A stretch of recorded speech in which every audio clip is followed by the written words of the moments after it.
السلام عليكم ورحمة الله وبركاته. اللهم صل وسلم وبارك على سيدنا محمد وعلى آله وأصحابه أجمعين. يا صباح التفاؤل، يا صباح النشاط والورد والياسمين على طول في الدنيا. ازيكم عاملين ايه؟ اهلا وسهلا بكل حبايبنا، شرفتونا ونورتونا على راسنا من فوق. ربنا يسعدكم ويهنيكم ويحقق كل امانيكم، امين يا رب العالمين. النهارده ان شاء الله روتين جديد ويوم جديد، كله نشاط. ان شاء الله الفيديو يعجبكم. اتمنى من حضراتكم كده اللايكات من فضلكم يا حبايب قلبي كده، واتمنى حتى لو شاهد، لو نص الفيديو حتى، عشان الفيديو بس يرتفع. وجزاكم الله ألف خير. ما تنساش بتعليقاتكم الجميلة يا حبيب قلبي، شكرا لكم جدا. بصوا كده يا حبايبي كده، أنا بقى غيرت الأنبوبة. يعني الأنبوبة دي كنت بخاف أغيرها الصراحة. أنا كانت تصدف كده تخلص وأنا بعمل الأكل بتاع، بس هي كانت بالظروف. يعني هي كانت يعني فاضل حاجات بسيطة خلاص الأكل يعني. واستنى أبو يوسف كده ما يجي يغيرها لي كده، وأعمل وأكمل بقية الأكل وكده. بس حصلت مرة بقى إن لسه ما عملتش حاجة خالص من الصبح بقى. لسه بقى كنت هطبخ وهعمل ولسه ما عملتش حاجة خالص. ف شجعت وعملت طبعا. قلت مش معقول يعني استنى لما يجوا لسه هبدأ اعمل الاكل طبعا. يعني الموقف ده يضايق قوي يعني. كان فاضل 10 دقايق وخلاص الاكل ماشي، اما دلوقتي لسه من اوله هياخد وقت. فشجعت كده وعملتها. فقلت كده اصور كده وانا بعمل كده الانبوبه، لو حد بيخاف زي كده لا لازم نشجع كده عشان نعمل مصالحنا. فيعني طبعا ما ينفعش اي حاجه بتعطلنا، لازم نشجع كده ونعمل كل حاجه. دلوقتي كده يا حبايبي انا عملت معاكم كده الصابون، هسيبه كده يعني حوالي كده يعني ساعه كده يتفاعل. انا زقروده بقى بتمسي عليكم قلت لكم يلا لكات يا حبايبي. انا شغاله في المطبخ كده وبقت يا قاعده تسرح يعني وكده. يعني اسرح لها واعمل لها شعرها وكده بس على تفك شعرها وتفك الاستك وتقعد تسرح هي وتعمله. يا بتحب تسيبه كده تحب تشتريهم، على المهم لا تحب تسيبه عارفين بقى الاطفال والبنات بقى يعني تسرح بعد كده ربنا يخليكم أولادكم ويبارك لكم يا رب، ويسعدكم دنيا وآخرة. كده يا حبايبي كده سبته بقى تفاعل شوية. والكيس دي جميل جدا موفر، أكيد كلكم عارفينه. الأكياس دي حلوة جميلة موفرة. أحسن حاجة إن هي بتقعد معاكي مدة وتوفر كتير عن كان بيشتري الساي ما بيكملش. يعني ما بيكملش 3 أيام 4 ويخلص. حد بيجيب ب5 جنيه مبيكملش 3 أيام 4. دي ما شاء الله ب23 يقعد معاكي بقى ولا شهرين. يعني أقل حاجة شهر يقعد مع ما شاء الله بالتطور. يعني هو ده بيتعمل ب8 لتر. عملتهم بعد كده وفضهم بقى في الأزايز. دي أزاز فاضية كانت عندي كده بتاع الزيت، بحتفظ بيها برضك لا أحتاجها في حاجة. فنفعتني في حكاية الصابون. فضيتهم بقى كده هو جميل جدا وبيرغي ومنتهى وحلو جدا. فضهم بقى وروقت كده مسحت الرخامة كده وفرشت بقى المفرش ده عشان أقعد بقى حبة المواعين. قبل ما نعمل الغدا هنعمل الغدا جميل. غدا النهاردة يعني ايه جميل جدا شعبي جدا صراحة. يعني الأولاد بيفرحوا أول ما بعمل الأكلة دي. جميلة جدا يعني الراعي الرسمي للشتاء طبعا كلكم عرفتوا أكلة ايه النهاردة. الراعي الرسمي للشتاء المحشي والأساس الأول، أول حاجة العدس، تاني حاجة المحشي يعني العدس انتوا عارفين بقى الأساسي في الشتاء بيدفي جدا. النهارده ان شاء الله هنعمل عدس بس على الطريقه الصعيديه. احنا هي بتتعمل كده على طريقتين. النهارده هنعمل لكم طريقه والمره الجايه ان شاء الله هعمل لكم طريقه تانية. احنا طريقتنا ما شاء الله يعني جميله جدا. يعني هم الطريقه المصريه عاده هم بيسلقوه كده يعني بيقول زي الشوربه. لا احنا بنسلقه برضك زي الشوربه مع البصل والطماطم وكل حاجه، بس احنا بنحب نعمل لها تقليه. تقليه بتخليها يعني ايه حاجه تانية في مكان تاني، بتفرق خالص والطعم. دلوقتي كده انا لميت الازايز بقى وملاها. طبعا انتوا عارفين ازمه الميه، بعمل حسابي بقى املى كل حاجه. دي الازاز بقى فضت مليتها. وانا هدوق بقى حبه الاطباق دي وهروق الدنيا كده قبل الميه بقى ما تروح. دلوقتي بقى دي كان الصبح بدأت تبقى الميه موجوده. هم حبه قليلين يعني. الصراحه ما قدرتش اسهر بقى، يعني سواء اسهر وساعه ما اسهرش. يعني الميه بتيجي الساعه 3، واحد يصحى الساعه 6، يعني عذاب الصراحه. في سواعي بستناه يعني قليل يعني لو ما استنتهاش. فبقى بدأت كده بقى بدري كده بعد ما الأولاد راحوا المدرسة، قلت بقى أخلص بدري كده حاجتي بدري وألحق المية. أنا يعني هما مش حبة قليلين يعني مش كتار يعني. غسلتهم كده حطيتهم بقى كده يصطفوا.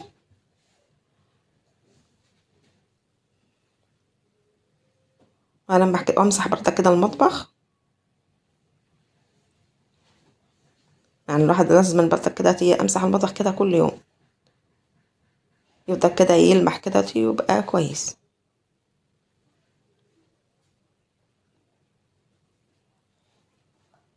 فاضل كمان طبق اللي عملت فيه الصابون ده هغسله برضه كده واملاه مية واركنه برضك عشان اغسل كده منه الخضار او حاجة.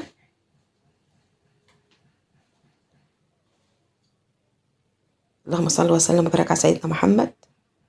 والوصل لحد هنا جزاكم الله الف خير. واتمنى انكم محدش لسه اتمنى انكم تعملوا اللايكات يا حبيب قلبي، اللايكات دايما قليله جدا. ربنا يكبر بخاطركم يا رب. دلوقتي خلاص يا حبايبي كده انا خلاص كده قربت اخلص. والازاز دلوقتي هحطها بقى في التلاجة كده تسقع عشان الشرب. ومسحت كده الحوض الدنيا كده بقت تمام. الصراحه يعني حاجه رخمه قوي كده لما الواحد يقوم يدخل الصبح يلاقي المطبخ كده. بس يلا بقى الواحد غصب عنه. خلاص كده هلم بقى الحاجات كلها كده ألم الأطباق وأرصها وأحط بقى الحاجات كده مكانها. وهعمل معاكم كمان حبة كده مخلل.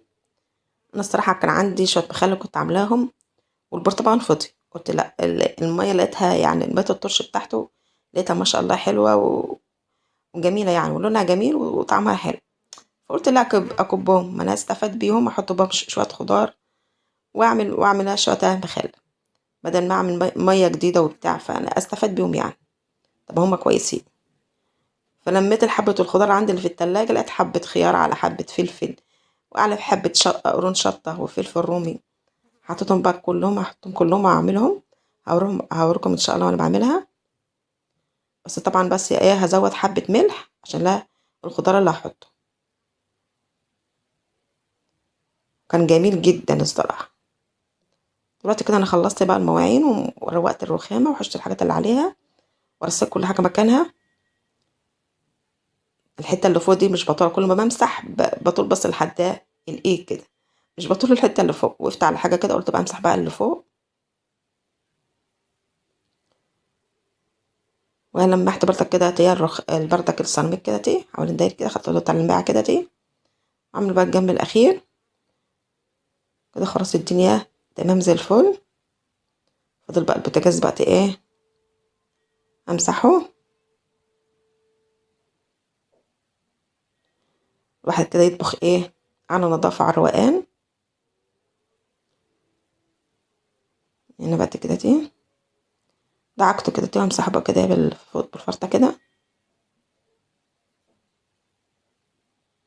والعين يعني مش بعملها كل يوم عشان بتصدي من المية وكده. طب هي نظيفة بسيبها امسحها بس كده حوالين البتاع مكان الأكل وكده جوه الأكل حاجة وقعت بتاعي يعني.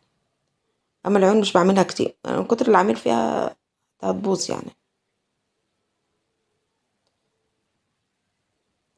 لمحته كده تمام كده مسحته كده. بقى الواحد كده يعمل بقى الأكل كده على الروقان. هعمل الأول الشط المخلل قلت لكم معانا شايفين المية بتاعته جميلة ازاي وطعمه كمان جميل. وفيه يعني لسه بواقي يعني حاجات بسيطة كده في القعر كده. فقلت خسارة يعني حرام يعني كبه. فحطيت بقى شوية المخلل ده اللي أنا كنت بقطعاه. الخيار ده مقطعاه بالشرشوبة.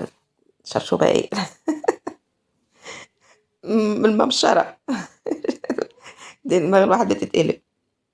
جميلة أوي في تعطيل المخلل. شوف عطشة شكل جميل للخيار. وعندي قرن فلفل كده حطيته. أنا بحب الفلفل المخلل ده الرومي ده يبقى جميل جدا كمان. وحطيت بقى الشطة وحطيت لها كمان توم. التوم في المخلل الخيار والفلفل بتدي طعم جميل جدا. حطيت له كده حوالي 4 فصوص كده وقطعتهم كده وحطيتهم. وزودت عليهم يعني حوالي كده معلقتين ملح كده عشان طبعا الخضار اللي حطيته. هنا بقى هنعمل بقى الأكلة الجبارة العدس.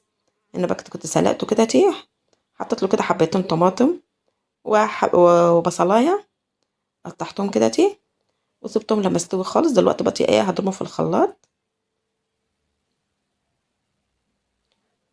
وهنا بقى هعمل بقى كده حبه الشعريه.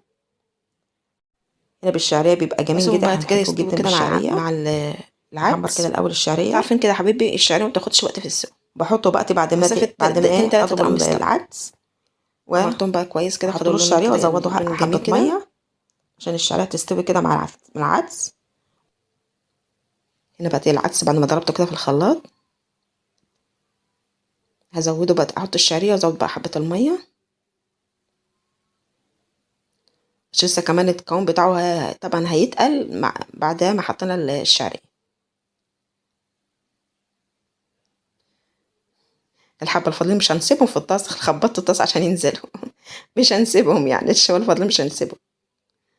هنا بقى حطيت لهم بقى كده حبه ميه كده. لسه مش هظبط بردك القوام العدس بعد ما يستوي معايا الشعريه، عشان الشعريه لسه بتتنفش طبعا، ولسه مش هنعرف نظبط قوامها لما الشعريه تستوي معانا. هنا بقى جبت حته الليه دي مع العدس، ما اقولكيش هتودي العدس ناحيه تانية في مكان تاني خالص. طعم هيفرق جامد. حته ليه بقى حته بتدي طعم جميل جدا. سيحتها بقى كده وسبتها كده لما ساحت معايا الدهنيه كده ونزلت كده معلقه التوم. طشه التوم دي هتفرق معانا في الطعم خالص. ونزلت بقى بالتوابل، نزلت بقى بكزبره وبابريكا والكمون والفلفل الاسود. وانا مع العدس حطيت له الملح بعد ما ضربته في الخلاط. هنا خلاص كان استوى معايا. احط بقى كده الطشه، وانا ظبطت بقى القوام بتاعه قبل ما احط بردك طشه الثوم. ظبطته كده، ظبطته وسبتها غليت تاني. طبعا انها زي الملوخيه كده. هنزل بقى بشويه عدس كده مع الطاسه عشان ننزل شويه الجمال اللي فاضلين في الطاسه دول. كان حكايه يعني، اولاد ما شاء الله كانوا مبسوطين وبياكلوا فيها ما شاء الله يعني. الاكله دي بياكلوا فيها ما شاء الله يعني، بتفتح النفس الصراحه، كبير والصغير. شوفي كهرمان كهرمان. غرفتهم بقى كده، كنت جايبه بقى فجل كده وجرجير حطيته، وكمان معاه بقى كده البصل الاخضر يبقى جميل، يبقى حلو بردك مع البصل. بس الصراحه انا ما جبتش بصل النهارده، هو دوبك لسه طالع بس لسه غالي يعني شويه، فما جبتش بصل. قلت اقطع بصل بقى اللي هو الناشف وخلاص. وطبعا لازم بقى العيش البلدي الجميل بتاعنا ده الحلو ده، انا كان عندي في التلاجة رحت سخنته له. ندمت بقى صيوفه الصراحه، هو مزرجن كده عشان كان لسه جاي من المدرسه بقى تعبان، بس بيساعدني برضك يغرف معايا. ومع الف سلامه يا حبايبي.